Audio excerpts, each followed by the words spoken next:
अस्सलाम वालेकुम, नमस्ते, सत श्री अकाल। कैसे हैं आप लोग? आई होप आप लोग बिल्कुल ठीक होंगे और मैं भी बिल्कुल ठीक हूँ, एकदम बढ़िया। आज की वीडियो आपके लिए लेकर आई हूँ जिस पे हम रिएक्शन देंगे।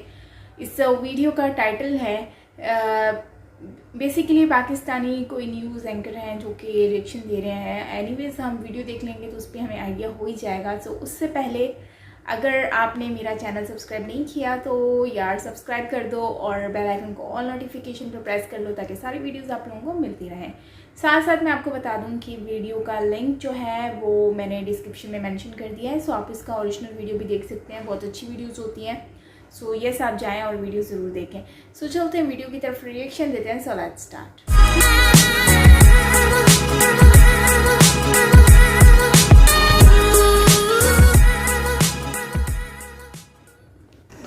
नमस्कार दोस्तों, डिफेंस डिटेक्टिव के एक और रिएक्शन वीडियो में आपका स्वागत है। मैं रिएक्शन वीडियो करना नहीं चाह रहा था क्योंकि बहुत सारे मेरे दर्शक जो हैं वो कह रहे हैं कि रिएक्शन वीडियो मत करिए या किसी अलग चैनल पे करिए, तो उसके बारे में अभी मैं सोच रहा हूँ। लेकिन इसी बीच एक ऐसा वीडियो मेरे रिकमेंडेशन में आ गया कि अब मैं ये सोच रहा हूँ कि यार उस पर रिएक्ट करना तो बनता है, क्योंकि पाकिस्तानी न्यूज़ चैनल के एक बेहद अच्छे एंकर हैं नूरुल अफरीन। आप लोगों ने कई उनके वीडियोज़ देखे होंगे, कई उनके शोज़ देखे होंगे। वो बड़े बेबाक तौर पे अपनी बातों को कहना जानते हैं और भले ही इसके लिए उन्हें सरकार से लड़ना ही क्यों ना पड़े। तो उनका एक वीडियो आया, उसका टाइटल था कि PM Imran Khan historic mistake on पाक इंडिया ट्रेड। अभी हाल ही में आपको पता ही होगा कि पाक इंडिया ट्रेड में पहले सरकार की तरफ से कहा गया कि हाँ भाई हम शुरू कर रहे हैं, फिर बाद में कहा गया कि कुछ ही घंटों बाद यूटर्न ले लिया और कहा कि नहीं जी बंद हो गए। अब उसके ऊपर इन्होंने वीडियो बनाया है। तो अब मैं माफ़ी के साथ कहता हूं लेकिन इस पर रिएक्ट करना बनता है। तो चलिए देखते हैं कि नूरुल अरफीन जी इस वीडियो में क्या कह रहे हैं। जी अस्सलाम वालेकुम, मैं हूं नूरुल अरफीन सिद्दीकी और आप देख रहे हैं अरफीन नामा। मेरी YouTube टीम मुझसे बहुत तंग है, मेरी हरकतों से बहुत तंग है। कह रहे हैं सर लोग झूठ बोल करके इमरान खान सरकार की झूठी झूठी खुशामद करके, झूठी सच्ची तारीफें बयान करके अपनी तोतली या अपनी पोपली जुबान से मिलियंस ऑफ रुपीस छाप रहे हैं। अच्छा, एक मिनट के लिए बस एक बहुत थोड़ी देर के लिए रोकूंगा मैं। ये जो तोतली जबान से कह रहा ना, उन एंकर साहब को भी मैं जानता हूं, तो उनकी तस्वीर मैं वीडियो के आखिर में दिखाऊंगा कि ये साहब कौन है जिसके बारे में ये बात कर रहे हैं। चलिए। पीटीआई का सोशल मीडिया ब्रिगेड जो है वो सवाब समझ करके उनकी वीडियोस को प्रमोट कर रहा है, उनको प्रमोट कर रहा है। और वो जिनकी टके की औकात नहीं थी वो बाकायदा जय्यद एंकर, मुस्तनद एंकर तस्लीम किए जा रहे हैं। शूमी किस्मत के जब भी मैं ये सोचता हूं कि यार अब बहुत हो गया, अब मुझे भी जरा हल्का हाथ रखना चाहिए, मुझे भी टोन डाउन हो जाना चाहिए, उस दिन ऐसी कोई भंड होती है, कोई ऐसा भंड मारते हैं मसीहा या उनकी सरकार कि अक्ल दंग रह जाती है, शशदर रह जाता हूं मैं, या यूं कह लीजिए सकील उर्दू में आदमी अंगुष्ठ बदंदा रह जाए कि यार ये कौन लोग हैं। खुदा की कसम, परसों तरसों मैंने वीडियो दी थी, प्रोग्राम था, हुकूमत ने कह दिया था, काबीना में हम्माद अजहर ने बैठ करके कह दिया था, प्रेस कॉन्फ्रेंस करके बता दिया था लोगों को कि हम भारत से कपास और चीनी खरीदने के लिए जा रहे हैं, इसलिए कि वो सस्ती भी पड़ेगी हमें, तो फलाना होगा तो ठिकाना होगा। ये आपको याद होगा, 2-3 दिन पहले की मेरी वीडियोस निकाल लीजिए। अच्छा, काबीना में जैसे ही ये दोबारा बात पहुंची, चूंकि पूरी कौम ने मिलकर के तबर्रा शुरू कर दिया, अपोजिशन ने लत्ते लिए, कुछ जिनके दीन धर्म थोड़े से बाकी हैं, तबसरा निगार तज्जियाकार, उन्होंने ऐसी तैसी की, तो जूतेबाजी होने के बाद सरकार ने ये कहा कि अब हम ये काम नहीं करेंगे। अच्छा, अब विफाकी काबीना के उस इजलास में जो कुछ हुआ, उससे पहले मैं आज की चवल बता दूं आपको। मेरे मसीहा ने कितनी बड़ी चवल उम्मुल भंड मारा है, उम्मुल भंड, कि आपकी अक्ल खीरा हो जाएगी। कहते हैं भारत के साथ तिजारती ताल्लुकात उस वक्त तक इस्तेवार नहीं हो सकते जब तक मसला कश्मीर का कोई मुनासिब पायदार हल नहीं आ जाता। कैन यू बिलीव, ये आदमी इस कौम का वजीर आजम है। इसकी सुबह का शाम को नहीं पता, शाम का अगले दिन नहीं पता। ला इलाहा इल्लल्लाह मुहम्मद रसूलुल्लाह, कसम है इस कलमा वाहिद की। थोड़े अरसे पहले एक बहुत बड़ी हस्ती से शर्फ मुलाकात हुआ, उसने मुझे ये बात, मैं पहले भी बता चुका हूं, एक बार फिर दोहरा के बल्कि तेरा कर ये बात बता रहा हूं।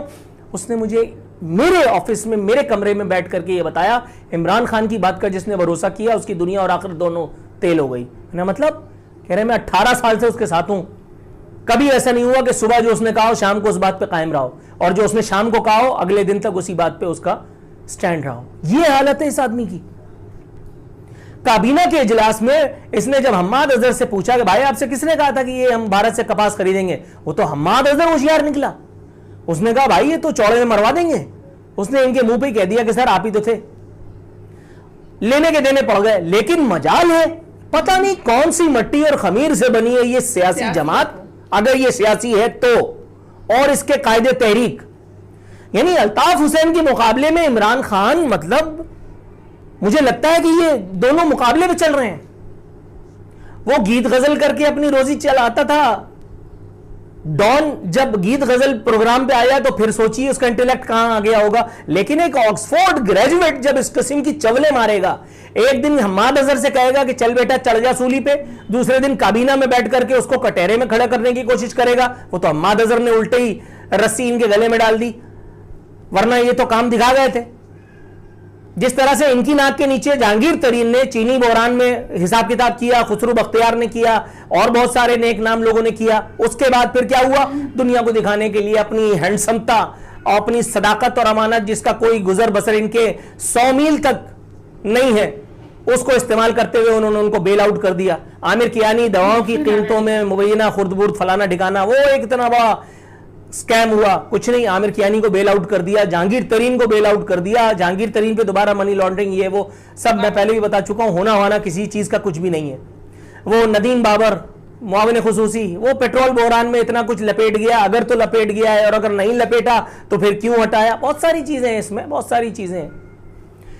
एक ना एक बहरान इस हुकूमत में हमें देखने के लिए मिला, और हर बार मेरी सरकार सदाकत और अमानत का टाइटल लेके, वो भी जो एक 2 नंबर आदमी ने उनको दिया था वो बोना माइकल जैक्सन, किसकी बात कर रहा है, उसका दिया हुआ सदाकत और अमानत का तमगा दिखा करके, और वो मीडिया पे जो तबलची इनके प्रमोशन के लिए इनके प्रोपेगेटर्स, उसको दिखा दिखा करके। यार इस कौम का क्या होगा, खुदा की कसम, इस कौम का क्या होगा जिसका कायदे तहरीक इस किस्म का आदमी है। वो मौलाना रूम का मेरा ख्याल है कि वो कॉल है, मैं पहले भी बता चुका हूं, पहले भी मैंने अपने प्रोग्राम में भी इसका जिक्र किया है कि 1000 काबिल लोगों के मर जाने से इतनी ज्यादा तबाही नहीं मचती जितना एक निकम्मे, निठल्ले, इनकॉम्पिटेंट, हेडलेस चिकन के किसी साहिब मनसब हो जाने से होती है। बात ठीक है, तो फिर हम किधर हैं? नवाज शरीफ, दुनिया जानती है उनके इंटेलेक्ट। एक किताब जिंदगी में कभी अगर पढ़ी हो तो चलो कह सकते हैं। आसिफ जरदारी, वो उससे बड़े, सोने पे सुहागा, उनका इंटेलेक्ट आप समझ ही सकते हैं। वो किसी खातून की टांगों की तारीफ कर रहे थे जब बीइंग प्रेसिडेंट उन्होंने वहां गोरों के देश का दौरा किया था। यूट्यूब पे मौजूद है, सब गूगल पे छान लीजिएगा, मैं अपने प्रोग्राम में भी जिक्र कर चुका हूं। अब आप बताइए, कोई हाल ही नहीं। लेकिन उन्हीं दोनों पे क्या मुहित था, ये अब ये आ गए ताजा तरीन। एक दिन कहते हैं चीनी कपास खरीद लो, दूसरे दिन कहते हैं कि जब तक भारत जो है वो सरेंडर नहीं करता मसले कश्मीर का हल नहीं होता। और भाई तो ये चवल मारी क्यों थी, मैं बताता हूं क्यों मारी थी। पप्पा जानी ने एक बयान डाला था, एक अजीब मावरायाकुल किस्म का, बड़ी दजाकुल किस्म का, जिसको सदी के सबसे अजीब और गरीब बयानात में शामिल किया जाना चाहिए कि हमें अपना हाउस इन ऑर्डर करना है। जिस पर मैंने ठीक ठाक तबर्रा किया था कि जब यही काम नवाज शरीफ कह रहा था तो क्यों बुरा लगा था भाई, फिर क्यों पनामा के जरिए उसकी कुर्बानी दी गई। अभी पप्पा जानी ने इन हाउस को इन ऑर्डर करने की बात की थी कि इन्होंने वो जो एक चीज, जो लोग मुझे जाती तौर पे जानते हैं वो ये समझ रहे होंगे मैं क्या कह रहा हूं, वो एक चीज जिससे आगे बढ़ने की कोशिश में इंसान कभी भी कामयाब नहीं हुआ, उससे आगे बढ़ करके इन्होंने अपने वजीर आजम होने का बिला वजह सबूत देने की कोशिश की। हालांकि किसी को नहीं दरकार है सबूत।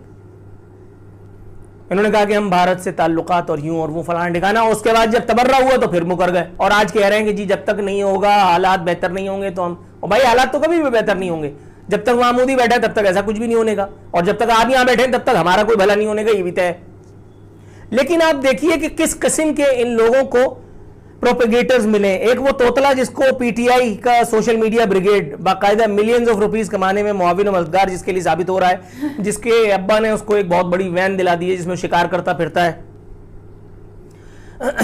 ये देखो, ये पोपले का मुझे इस वक्त मेरे सामने मौजूद है एक ट्वीट, कहता है खान साहब खुशामदी आपको नहीं बताएंगे, हुकूमत दूसरी मुद्दत में तकदीर के साथ खड़ी है मगर आपकी फैसला साजी इंटेंस इंस्टेबिलिटी का शिकार है। इस पुरखुलूस वीलॉग में मिसालें पेश हैं, सबको ब्रेक चाहिए। चंद रोज के लिए कासिम सुलेमान को बुलवा लें, मूवीज देखें, क्रिकेट खेलें, ताजा दम हो जाएं, मैदान आपके हाथ है। ये नहीं लग रहा कि सुगरा आया, खदीजा आया, कोई अपने नन्हे से अपने ऐसे बच्चे को जिसको उसने दूध पिला पिला करके जवान किया हो, वो अपने नन्हे बच्चे की होगा दुनिया में तू बेमिसाल मेरे पोपले मेरे नौनिहाल, ये ऐसा नहीं लग रहा कोई मां पुरखुलूस वीलॉग, ये क्या होता है? मतलब वक्त के वजीर आजम को ऐसे ही कोई फोकट में खुलूस पेश कर रहा होगा, सोचा जा सकता है ये बात? नहीं, ऐसा नहीं है। और ये पोपले के हवाले से तो बिल्कुल भी नहीं है। कल तक ट्यूशन पढ़ाता था, उसके बाद अब आकर के मैं भी फुटपतिये से अल्हम्दुलिल्लाह यहां तक आया हूं, स्ट्रगल करके आया हूं। इसने भी एक खास वक्त तक तो स्ट्रगल की थी, लेकिन उसके बाद अब ये जो कर रहा है ये manager public relations to Imran Khan, कभी इसको इमरान खान के वो वजू का पानी मुतासिर कर रहा होता है, कभी उसकी हैंडसमता, रोज टीवी पे बैठ करके बखान करता है कि आज पाकिस्तान के लिए बड़ी खुशखबरी है। यार मैं हैरान रह जाता हूं कि ये कौन से नजर का चश्मा लगाता है भाई, ये हमें नहीं नजर आ रही है सारी खुशखबरियां। दूसरा वो तोतला, मतलब इन लोगों को ऐसी ऐसी असाइनमेंट्स, मैं खुदा की कसम कोशिश करता हूं कि किसी तरह से अपने आप को मार करके किसी दिन यार बस मतलब थूक लगा करके, वो कहते हैं ना थूक लगाओ प्रोडक्शन, जो लोग मुझे जानते हैं मेरे साथ काम कर चुके हैं उनको पता है कि मैं क्या कह रहा हूं। मैं भी सोचता हूं कभी कभी कि मैं भी इस तरह से काम करूं, मगर कैसे करूं? ये इस तरह की फुल टॉस अगर आएंगी तो आदमी के हाथ में बल्ला ना भी हो तो भी गेंद को कैच करके उठा के बॉल बाउंड्री लाइन से बाहर फेंक देगा, इखलाकन ही छक्का मार देगा आदमी। ये कौन लोग है यार? ये मुल्क का वजीर आजम हमारे, अल्लाह की पनाह या अल्लाह हम ही से कोई गलती हुई होगी, इसमें कोई दो राय नहीं है। तू कभी इंसानों को ऐसे इम्तिहान में नहीं डालता जिसके वो मुस्तहिक ना हो, इसमें कोई शक नहीं। लेकिन परवरदिगार अब बस हो गई ना, प्लीज जो इम्तिहान में तूने हमें डाला है अब हमें उससे बरी जिम्मा फरमा दे। सुनने वाले समझ रहे हैं कि मैं किस इम्तिहान की बात कर रहा हूं। मारूं घुटना फूटे आंख। मैं जिस चैनल में सीनियर स्क्रिप्ट राइटर और सीनियर एसोसिएट प्रोड्यूसर हुआ करता था, वहां एक मशहूर कॉल मैंने कौम को दिया था, बचो उस वक्त से कि जब अंधों के हाथ में बंदूकें आ जाएं और वो लोगों के इधर उधर गोलियां मार रहे हो। इधर उधर को मैं जो कहा करता था वो मैं यहां नहीं कह सकता, लेकिन वो वक्त मुझे नहीं पता था कि मेरी जिंदगी में एक दफा आ जाएगा पीटीआई के दौरे इख्तिदार में। अब जहां जहां गोलियां चल रही हैं उनसे बचना हमें खुद है, उनसे बचना हमें खुद है, वरना ये तो मतलब हिमाकत के नोबेल प्राइज के हुसूल तक मेरा ख्याल है कि मसीहा कमर बस्ता रहेंगे एक से बढ़कर के एक चवले मारने पर। तब तक मैं भी क्या करूं, मैं भी मजबूर हूं। आप फेंकिए फुल टॉस, मैं भी अपना काम करने से चूकूंगा नहीं इंशाअल्लाह। तो ये थी वो वीडियो जो नूरुल अरफीन साहब की है। बहुत ही बढ़िया वीडियो है यार, इतनी बेबाकी से जिन्होंने इमरान खान की धज्जियाँ उड़ाई हैं ना, जो इन्होंने इमरान खान की, मतलब यार मैं तो देख के दंग हूँ कि आखिर पाकिस्तान में ये बात तो बड़ी अच्छी है यार कि इतनी खुलेआम जो है इमरान खान की बुराई करना और उनकी गलतियों के बारे में उनको कोसना और बताना, ये तो यार बड़ा ज़बरदस्त है। और खैर ये अपने शो में भी करते रहते हैं और बड़े ज़बरदस्त एंकर हैं वहाँ के। लेकिन इनकी बातें जो हैं आप सुनिए आपने, अब आप इससे अंदाज़ा लगाइए कि भाई पाकिस्तान की जो बागडोर है वो कैसे आदमी के हाथों में है। कहने को वो क्रिकेटर था, लेकिन यार क्या हो गया है इमरान खान को यार, उनको ना अच्छा समझ आता है, ना बुरा समझ आता है, ना सही पता चल रहा है, ना गलत पता चल रहा है। भाई आखिर इमरान खान, मुझे तो ये लग रहा है कि इमरान खान की अपनी कोई सोच नहीं है। एक बंदा आके कुछ कहता है तो वो उसके मान लेते हैं, दूसरा बंदा आके कहता है कि अरे खान साहब देखिए उसने तो आपको बरगला दिया, आप मेरी बात सुनिए, तो खान साहब उसकी बात सुन लेते हैं। भाई ऐसे सरकार नहीं चलती, ऐसे देश नहीं चलता। और वही हो रहा है, उनकी बेवकूफ़ियाँ सामने दिख रही हैं।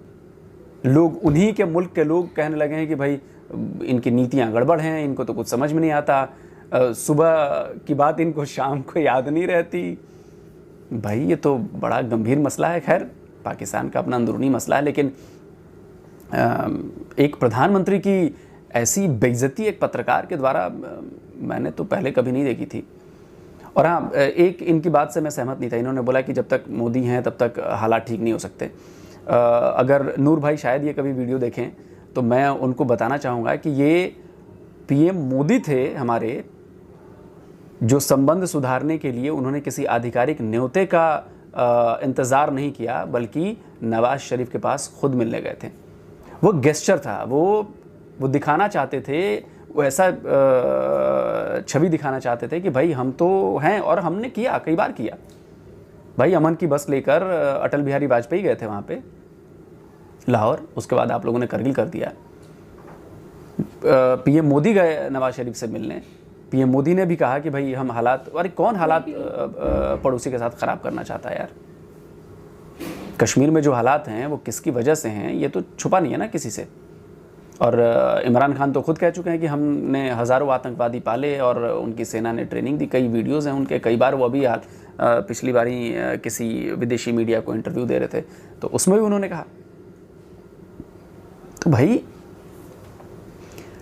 मुझे तो इनकी सारी की सारी बातें सच लग रही हैं। और वो जो तोतले एंकर की बात वो कह रहे थे ना, मुझे लग रहा है कि तोतले एंकर का नाम भी इमरान खान है, जहाँ तक मतलब मुझे समझ में आ रहा है। क्योंकि जितने भी पाकिस्तानी एंकरों को मैं देखता हूँ उनमें से वो इमरान खान ही हैं जो थोड़े से तोतले हैं, वो तोतलापन उनकी बातों से झलकता है। तो वो तस्वीर भी मैं आपको दिखा देता हूँ, ये तस्वीर है उनकी, तो ये वही हैं। तो आपने इनको जब भी सुना होगा तो थोड़ा बहुत लगेगा आपको, बहुत ज़्यादा नहीं लगेगा, लेकिन ध्यान से सुनेंगे तो आपको पता चल जाएगा कि ये तुतलाते हैं। और इमरान प्रेम जो है इनका, इन इमरान खान का अपने पीएम इमरान खान के लिए जो प्रेम है वो इनकी बातों से साफ झलकता है। इमरान खान चाहे कुछ भी कर दें, इमरान खान कत्ल करके आ जाएं, लेकिन ये वाले इमरान खान कहेंगे कि आपने बिल्कुल सही किया है। अगर इमरान खान आपने कत्ल किया है तो बिल्कुल उसके पीछे कोई सच्ची पाक वजह होगी। तो शायद जहाँ तक मुझे लगता है, अब आप लोग कमेंट में बताइएगा कि क्या ये उन्हीं के बारे में कह रहे थे कि नहीं कह रहे थे। तो मुझे लग रहा है कि ये उन्हीं के बारे में कह रहे थे, इमरान खान के बारे में। तो दोस्तों कैसा लगा ये रिएक्शन वीडियो, और मतलब मुझे तो बड़ा मज़ा आया यार ये वीडियो देख के। और मैं बहुत कुछ कहना चाहता था वीडियो के बीच बीच में, लेकिन कई मेरे दर्शक कहते हैं कि वीडियो बीच में मत रोका करिए, इसलिए मैंने आखिर में बोला, एक जगह रोका था मैंने। लेकिन ऐसे लोग जो हैं पाकिस्तान में और वो खुलकर बोल रहे हैं तो अच्छा है। तो जल्दी ही हाजिर होता हूँ एक और नए वीडियो के साथ। सो गाइज ये वीडियो थी, और इस वीडियो में काफ़ी मतलब इंसल्ट करने की कोशिश की है इमरान खान की, और काफ़ी गुस्से का भी इजहार किया है इन्होंने। लेकिन बात वही आ जाती है कि लोग इतने परेशान हैं तो ज़ाहिर सी बात है वो लोग तो बोलेंगे ही, और फिर अपने गुस्से का भी इजहार करेंगे, क्योंकि जो कंडीशन चल रही हैं आजकल उससे सब लोग ही डिस्टर्ब हैं। जबकि उन्होंने ये बोला कि जो है वो मोदी जी, जैसे कि इन्होंने भी कहा कि मोदी जी के ऊपर बात की और इमरान खान के ऊपर, कि इंडिया में मोदी जी और पाकिस्तान में इमरान खान जब तक हैं तब तक कुछ नहीं हो सकता। तो बात मुझे ये बात गलत है कि हम ये बोलें कि जब तक ये दोनों हैं तो तब तक कुछ नहीं हो सकता। देखिए हो सकता है, हर चीज़ पॉसिबल है, लेकिन उसको पॉसिबल करना कैसे है वो देखना है। अब एक्चुअली मेन चीज़ ये आती है कि ईगो बहुत ज़्यादा आ गया है, ईगो बहुत ज़्यादा है। अभी जैसे कि यू टर्न ले लिया गया चीनी और कपास के ऊपर, यार सही बात है, वो कह रहे हैं कि अचानक से इन्होंने टर्न ले लिया, यू टर्न ले लिया, मतलब पहले कहते हैं हाँ, तो इनको चाहिए था फैसला करने से पहले, अनाउंसमेंट करने से पहले ये पहले खुद डिसाइड तो कर लेते कि एटलीस्ट इनको करना क्या है। तो मुझे भी ऐसा लगा शायद हो सकता है कहीं ना कहीं इनको प्रेशर मिला हो, कहीं ना कहीं कोई बात हुई हो, जैसे न्यूज़ में बहुत ज़्यादा डिबेट स्टार्ट हो गई थी, तो हो सकता है उसकी वजह से इन्होंने फिर ये फैसला लिया हो कि अभी फ़िलहाल ये टाइम सही नहीं है, तो हमें ये यहाँ से यू टर्न ले लेना चाहिए। तो माइट भी मुझे तो ऐसा लग रहा है। बाकी ये तो आप लोग भी बेहतर ही जानते हैं, और आप भी मुझे कमेंट में ज़रूर बताइएगा कि आपको क्या लगता है। बाकी बातें तो सारी ठीक हैं। कुछ लोग देखें, एक्चुअली होता ये है कि कुछ लोग, कुछ एंकर जो हैं वो लोग इनसे बात करना मतलब इमरान खान को सपोर्ट करते हैं, मतलब कुछ भी हो जाए वो इमरान खान की बात कर रहे होते हैं। अब जैसे मेरे ख्याल से जियो जो था वो इमरान खान के ख़िलाफ़ था, तो ये न्यूज़ वाले जो हैं वो बेसिकली इन पे तो हमें भरोसा करना ही नहीं है ना। तो ये तो कुछ भी बोलते ही रहते हैं, चवले मारते ही रहते हैं, जहाँ से इनको पैसा मिल जाता है बस उधर के ही हो जाते हैं, जहाँ तक मुझे लगता है। तो मुझे लगता है कि ये बिके हुए होते हैं और कुछ नहीं है। तो पार्टी कर रहे होते हैं, इनके आगे जितना भी कोई बुरा हो जाए, बस ये बिके हुए हैं ना, तो समझो कितना भी बुरा हो जाएगा इन्होंने अच्छा ही दिखाना है। तो ये एक चीज़ होती है। बाकी ओवरऑल गुस्से का इजहार किया, और ये पपलू टपलू जितना भी कुछ कहा है और तोतला वगैरह, तो खैर सीरियसली मुझे भी नहीं पता था कि वो इनके बारे में बात कर रहे हैं, और ये इमरान के बारे में, और मैं इमरान को जानती भी नहीं हूँ, मैंने कभी खैर इस तरह से न्यूज़ देखी नहीं है। और इन्होंने वीडियो में लास्ट में दिखाया तो अच्छा लगा, लेकिन मुझे अगर ये पिक्चर ना दिखाते ना तो मुझे लगता है वो प्राइम मिनिस्टर इमरान खान है। तो मैं वही सोच रही थी यार, इमरान खान तो तोतला है नहीं, उसको तो मैंने कभी सुना नहीं बोलते हुए। एनीवेज ये तो एक हो गई। और जैसे कि लास्ट में इन्होंने इलेक्शन में कहा कि कारगिल हुआ जब वो अमन के लिए आए थे, बस भी आई थी साथ में, और फिर आप लोगों ने कारगिल कर दिया। उसके बाद फिर नरेंद्र मोदी जी भी आए थे, तो उस वक्त भी आप लोगों ने ये सारी हरकतें की। तो यार ये चीज़ें रियलिटी है, और हम लोगों ने खुद भी बहुत गंद मचाया है, ये सच है। और सारी वो चीज़ें जो कि समटाइम ये लोग एक्सेप्ट कर लेते हैं, समटाइम नहीं करते हैं, तो यही चीज़ें हैं कि इनको एक्सेप्ट करना चाहिए, रियलिटी को जो हुआ उसको एक्सेप्ट कर लेना चाहिए, और आने वाले वक्त को बेहतर बनाने के लिए बात करनी चाहिए। लेकिन वही है कि इनके कोई बात ही नहीं है, कभी भी यू टर्न ले लिया जाता है, कभी भी कुछ भी हो जाता है। तो इसलिए अब तो लोग भी जो है ना वो भी इस चीज़ को समझ चुके हैं, और अब वो बोलना शुरू हो गया है। तो इन्होंने कहा कि अब देखें ना, ये बोलना स्टार्ट हो चुके हैं। तो बेसिकली लोग जो है ना वो यहाँ पर बोलते हैं, ऐसा नहीं है कि इमरान खान के ख़िलाफ़ अगर वो पीएम है तो उनके ख़िलाफ़ बोलते नहीं हैं, बोलते हैं, बहुत लोग बोलते हैं। कुछ लोग सोशल मीडिया पे अपलोड कर रहे होते हैं, कुछ नहीं भी कर रहे होते, लेकिन अब आवाम परेशान हो गई है, अब आवाम बोलती है, वो ये नहीं देखती कि क्या होगा, वो सिर्फ बोलती है। तो आई होप कि यार ये आवाम की जो मसले मसाइल हैं ये सॉर्ट आउट हो जाए, सारी प्रॉब्लम्स क्लियर हो जाएं। मुझे तो गवर्नमेंट से कोई लेना देना नहीं है, चाहे वो कोई भी गवर्नमेंट आती है, बस मुझे इस चीज़ से लेना देना है कि हमारी कंट्री के हालात अच्छे हो जाएं और जो गरीब लोग हैं उनका भला हो जाए। सो गाइस, ये थी हमारी आज की वीडियो। आई होप कि आपको अच्छी लगी होगी। अच्छी लगी हो तो लाइक कर दीजिएगा, and don't forget to subscribe my channel. और वो पपलू टपलू वाला सीन मुझे बड़ा मज़े का लगा, फ़नी था, और वो गूंगे वाला भी बड़ा मज़े का लग रहा था, तोतले वाला सॉरी। तो मज़ा आ गया देखकर। अगर अच्छा लगा तो आप भी लाइक कर दीजिएगा। मिलते हैं नेक्स्ट वीडियो के साथ, अपना ख्याल रखिएगा, बाय बाय।